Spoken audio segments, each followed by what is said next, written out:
So the same shooter killed both agents. Anything else linking the two? Gates asked.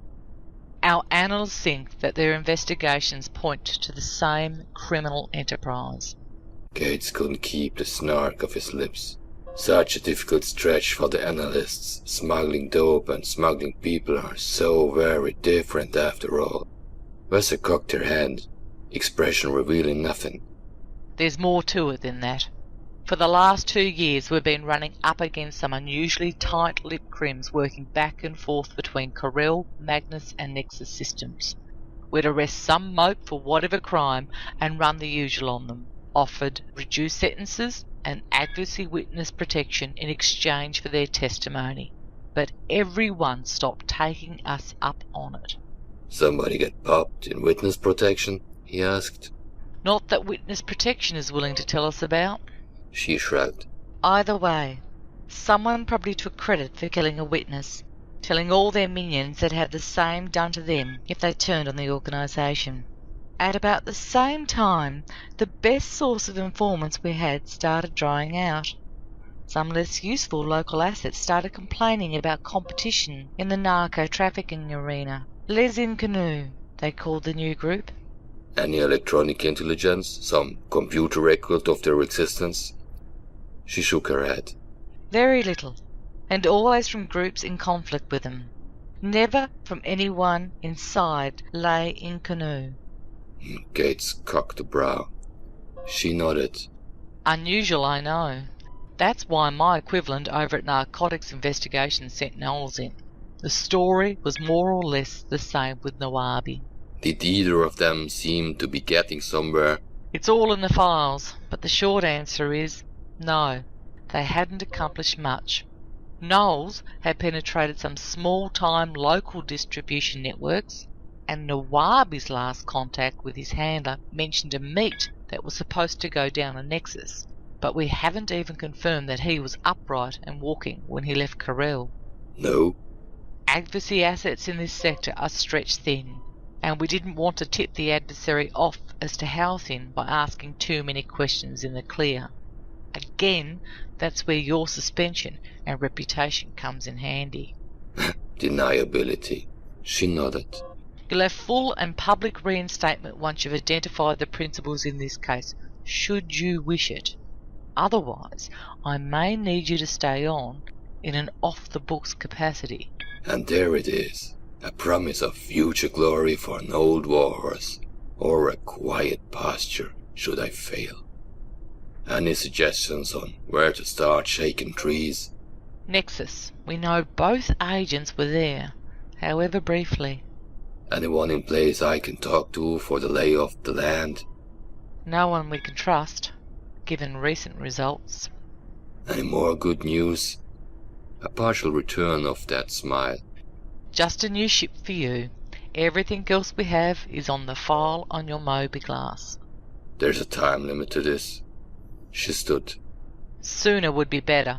Just close the case on whoever is behind the killings. Close it.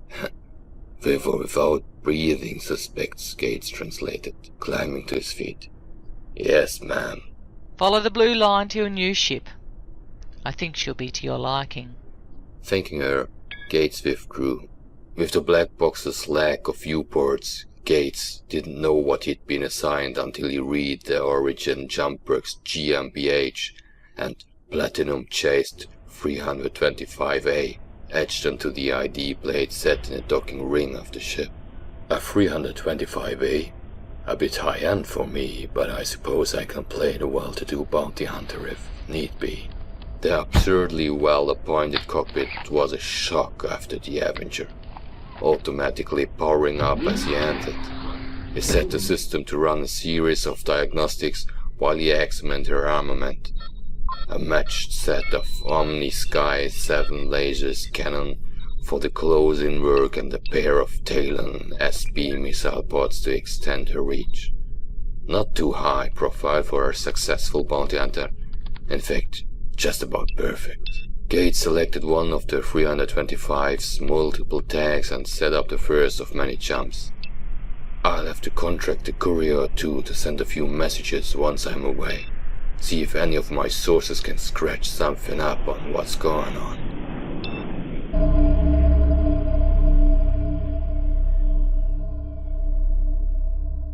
A number of jumps later and several frustrating days lingering in the shadier bits of Nexus had earned Gates nothing but a few outrageous bar tabs, a couple of hard looks from the local lawman, and a sneaking suspicion he'd have to break something to get anywhere. Now, Cantor, a small-time dealer and sometime informant, was late.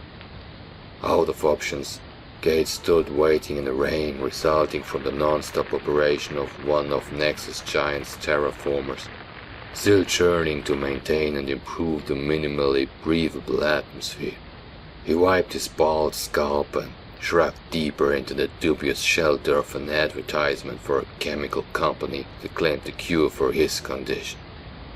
Normally, Gates would have left and let the young dealer try and catch up with him some other day. But Cantor was the only crim Gates had spoken with who'd shown the least interest in dropping information on Les Inconnus. Even then, he'd ask for an exorbitant sum for his tidings. If a little rain and a few extra minutes were the only surcharge on the price of it, Gates would gladly pay.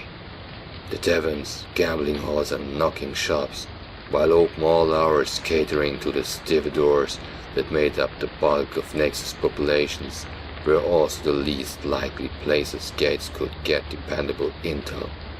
Everyone in them suspected the other guy was reporting to Les Inconnus, with a result that no one was willing to talk. Gates almost admired the intensity of the paranoia Les Inconnus had established regarding the identity of its members. Even better, they maintained it with very little obvious violence. He'd yet to see a single street killing or even hear of one of the witcasts. It all smacked of a highly professional outfit, which begged the question, why kill agents? Such was usually the death of quiet commerce as the advocacy crawled up the ass of the offending organization and chewed its way out as messily as possible. Were it a small-scale and violent operation, I just started offing street soldiers until they decided enough was enough and came after me.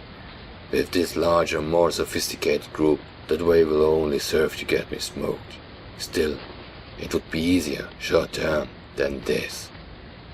A shadow detached from the alley across the street moved his way. Gates laid a hand on his weapon, turned to present a smaller target. The shadow resolved into a young woman Gates didn't recognize. She stopped some 10 meters from him. "Bounty hunter?" she called, peering through the rain at him. "Who are you?" he asked. "Nobody. Just here to tell you Cantor changed his mind. He don't want to talk to you or anybody else about nothing." "Where is he?" Gates asked, taking a step toward her. Her only answer was to turn and run.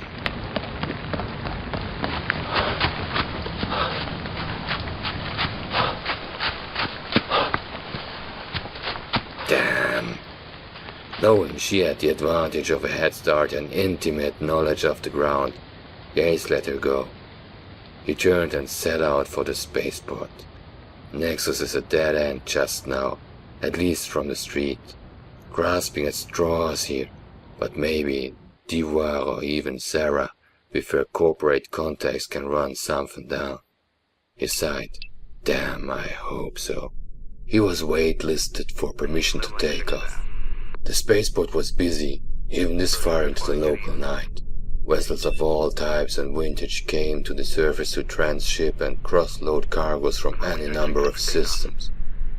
The 5 jump points connecting the systems to nearby stars gave rise to the name of Nexus, its high volume of trade and, ultimately, the delay for Gates. Even if a couple of the jump point systems were pirate-infested trash heaps, they still linked to systems beyond that had things worth trading. Pirates. The word surged free of his subconscious, dangling ropes of thought. I wonder if the Navy has any data on Les Inconnus.